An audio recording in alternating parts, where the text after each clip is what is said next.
Hello, everybody. Welcome back to JEB in Flow here on the Street Parking Podcast channel. If you're watching this, you can see we're back in the studio. Got my sign behind me. Feels good. It's funny. I'm so used to doing this in the garage that, I don't know. It's nice to be back. Different feel. So let's get right into it. Because, well, I don't really know why. Something that I've been thinking about a lot lately, and I've talked about plenty of times on here, but it's how language has different meaning for us. And a lot of that meaning has to do with our own experiences. And then, of course, how certain language is presented to us, the tone that we hear it under. That kind of thing also affects how we internalize it. And I've been thinking about this phrase, act right, because it's so simple and I really like it. Because if we all just acted right, probably wouldn't have a lot of the problems that we have or that we run into or that we see other people have. We just need to act right. But what does that even really mean? In my experience, the phrase act right always came in a disciplinary way. So the two people that really stand out to me when I think of the phrase act right is one, my PE teacher when I was in middle school. His name was Chuck Snowden, and he was a former NFL player. And he was like in his 40s when I was in his class. And I used to love his class, but he was this big dude, and he had this really loud, booming voice, and he would give these really impassioned speeches at the beginning of class. And then he would just make us like it was serious workouts. So a lot of people tried to avoid taking his PE class because he would do like similar workouts to what he was doing when he was in the NFL, and he called them sweatouts. Anyways, he was not afraid to yell. And luckily I was on his good side. And so he called me Stone. That's a good job, Stone. But there was this other kid that was in my grade and in my class. His name was Saul. And he had it out for Saul. And Saul was always kind of messing around. But he was a good kid, but he's always kind of messing around. And he'd be like, Saul, you better act right. Shut up, Saul. You need to act right. And it was really funny. And then other kids would like yell at Saul and tell him to act right too. Which probably wasn't very nice. But that's what I always think of. I hear Mr. Snowden's voice when I think of the phrase act right. And then fast forward to when we got our dog, Tim Riggins. He's a rescue dog. And he was found by a friend of ours just roaming down in the streets of like south of downtown LA. So not a super safe neighborhood, especially not for a dog. Not a fun place, I would think, for a dog. There's not like a lot of grass to run around in, a lot of concrete, a lot of broken glass, a lot of cars driving around. So anyways, they found him. We don't know what he had gone through when we got him. And we knew that it was probably a little rough, scars on his body. He was very timid. And he had some serious behavioral issues when we first got him. And luckily at the time, I had a work situation where I really didn't have to work a lot. So I was able to work with him. And we go out to the park, and I'd spend hours with him, just trying to bond and get him to listen to me, get him to trust me. And his issue was he was really scared of other dogs, and then that would result in aggression. but the aggression there was no warning. So it wasn't like he would growl or bark. If a dog got too close to him and he felt threatened, he would just basically go for the throat, which is not good. Not good when you're in a crowded city with lots of other dogs. So we needed to get him some serious discipline. So I went to all these, different trainers and things like that. And finally, I heard about this guy that they called Dogman. And Dogman specialized in working with pit bulls that had been rescued, pit bulls that had come from fighting backgrounds or breeding for fighting. And if you know about like the breeding situation in the fight circles, it's a really, really horrible, horrible thing that they do to these dogs. Anyways, my dog is a mixed breed, but he may have a little bit. He might have a little, depending on who asks me, he may have a little bit of pit in him, which, in my opinion, are the sweetest, most compassionate, loving, loyal dogs that you can find. But unfortunately, nurture has a lot to do with our behavior, whether you're a dog or a person. So anyways, I take Riggins down to see Dogman.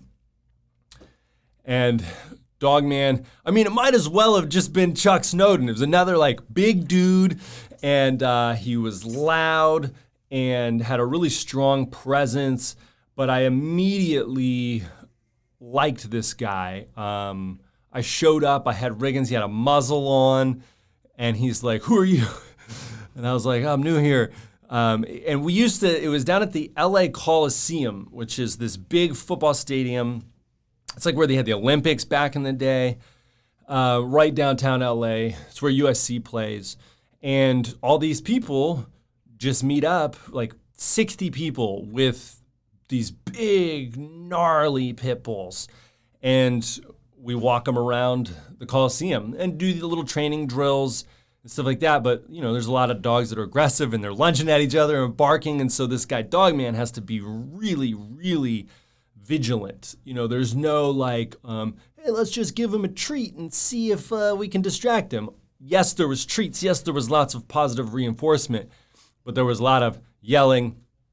And Dogman would take all the dogs. He took Riggins off my hands, and he was like, "What is this?" pointing to the muzzle. He takes the muzzle off, and there's this row of pit bulls just sitting on the sidewalk. He makes everybody sit down. So there's this row of pit bulls, and he starts walking with Riggins down this row of dogs and just waits. And as soon as Riggins goes for one of the dogs, he jerks him back, and he's like, "Hey, you better act right." And then Riggins got set up really straight and looked at him. And he was like, "What is going on?" I had never yelled at him like that. And keeps walking with him. And then sure enough, maybe a dog kind of lunges at Riggins. Riggins jumps back at him and, "Hey, you better act right." And so that was what we learned from Dogman, how to talk to our dogs. And so we're just walking around the Coliseum, just every once in a while yelling at the dog, "Act right." And so those two people, Dogman and Mr. Snowden, are the guys that when I hear act right, I hear them screaming it. And so that's not a really positive thing. I don't want to be screamed at and told to act right. But I do, like I said, think that it is great words of advice. And I think it's easy, it's simple advice to understand. It's not so easy to follow, but you're more likely to follow that advice if it's not being yelled at you. So I would like to gently tell you, challenge you to act right and to take that as your mantra going into the week, right? Act right. So what does that mean? We can tweak the meaning a little bit, and I'll explain what I mean. So to me, the phrase act right means be humble. The phrase act right means be humble. So I have honestly never met anybody that was special or unique. We're all special and unique in our own little ways, just like everybody else is, which makes us not that special and not that unique, right? We all have the same sort of set of emotions. We have the same general fight, flight, or freeze response to certain things. We all get our feelings hurt. We all tend to, behave certain ways when we are experiencing certain stimulus. And we all have the potential to do really amazing things. I believe we all have the potential to do really awful and despicable things as well. I think we can surprise ourselves, and these things don't happen suddenly. They happen slowly over time. Subtle. The challenge, I would say, is not necessarily not doing terrible things and making sure to do amazing things. The challenge is doing the right thing. And that's what humility means. Well, I should say maybe that's integrity, but in order to have integrity and in order to do the right thing, you have to be humble. You have to have humility. To me, humility means being right-sized. And I love this idea of being right-sized because sometimes either we go through this or we know people, we see other people doing it. Those people puff themselves up, right? They try to talk real big, try to put themselves above other people or put other people below them in an effort to feel validated. And really inside, I think those people feel small. And they feel small, so they try to act bigger. They try to be supersized. And then there's other people that put everyone above them. They think that there is some magic formula, some magic pill. There's some secret that other people know that they don't know. And I'm really guilty of this. I've put so many people up on a pedestal for one reason or another. And a lot of times it was people that I didn't know very well. Maybe I only knew of them over a screen. Or maybe I only knew of them over rumor. Heard things about them from other people. And then I met them and got to know them and realized that, oh, this person's just trying to figure it out, just like me, just like everyone else. We're all just trying to figure it out. Nobody has the answers. Nobody. We have experience. We have things that may have worked for us. We have experience and knowledge and wisdom that we can share. So maybe to some questions, there are some answers. But in terms of the overall answer, what is it that's going to make you happy and fulfilled? We're all just trying to figure it out. And nobody feels happy and fulfilled all of the time.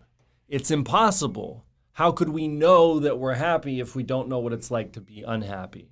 How can we know that we're content and fulfilled if we don't know what it's like to be unfulfilled or discontent? So, in terms of putting people above us, there's a lot of reasons for that. Maybe we feel like we don't deserve happiness or success. Maybe we are afraid. We don't trust ourselves.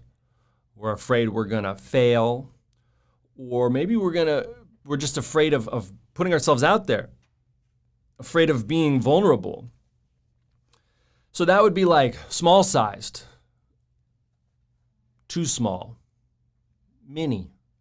I can't think of a really clever phrase for being too small, like the opposite of supersized, mini-sized. But at the end of the day, we're all the same size. We're all the same size. There's a great quote from Steve Jobs, and I don't know it verbatim, so I'm not going to just tell you I'm sure you've probably heard it, but he basically says if you look around, everything in this world was created by people that are no smarter than you. So you can create stuff too. You're just as capable as anybody else is. And thinking otherwise, buying into somebody that's trying to put themselves above you, or buying into your lack of confidence, saying that you don't deserve it, you're not good enough, you don't have the education or the knowledge or the skills, is wrong. We're all capable of doing amazing things. We're all capable of doing the right thing. But the right thing is tough. But that's what I mean by act right. Act right sized. No bigger and no smaller. And the way to do that is through humility. So, how to get humble? That is the action item for the week. In a nutshell, how to get humble: direct your attention away from yourself, away from your ego, from your problems, from your issues. Direct your attention away from that, and that will make you right-sized. I have 3 things for you to take action on this week that will help you go outside of yourself and help you get a better sense of humility. So the first one would be to ask more questions. Ask more questions and listen to the answers. Try to have a conversation where you're not thinking of what it is that you want to say. You're not thinking of your response as the person is talking. You'll know that you're doing this if once they're finished talking, you don't immediately start talking. They speak, you pause, you think about what it is they said, you reflect it, you bounce it off of your own internal values and thoughts and beliefs, and then you respond. So have a conversation where you really listen and you pause before you respond. The next one is be happy for other people's success or good fortune. Sometimes we have this scarcity mentality where we feel like if someone else is getting success or getting money or getting whatever it happens to be, more fit, healthier, that for some reason that means that now it's harder for us to do it. And it's not true, right? It's comparing ourselves to others is very detrimental in a lot of ways. But how can you look outside of yourself and engage with other people without comparing yourself to them? Well, humility will help with that. Be happy for other people's success and good fortune. If you notice that you start to feel that little scarcity mentality, or you start to feel jealousy or envy, or like that person doesn't deserve it, stop and literally take a breath, close your eyes, and say, I'm happy for this person. And think about what the implication of their success really means. Does it mean that they are going to maybe find more joy in their life, or that they'll be able to provide better for their family, improve their personal relationships, be healthier, live longer, do good things in the world as a result? And if you can think about that, then it's much easier to be happy for that person. One person's success is everybody's success. We don't have to put other people down just so that we can lift ourselves up. That is a falsehood. And we can correct it very easily with just integrating a little more humility into our lives. And the last thing, stop and smell the roses. Literally. Okay, maybe not roses. They don't need to be roses, but I want you at some point this week to stop and smell some flowers or pay attention to the leaves on a tree. Admire some kind of natural beauty. Stop and appreciate the world around you. In that moment, there is no way to be anything other than right-sized. If you marvel at this unbelievable canvas that we get to work with in this world, it's really exciting. It's really humbling, but it's also really exciting. So those are your 3 things I want you to try out this week. Let me know how it goes. I love you. I'll talk to you soon.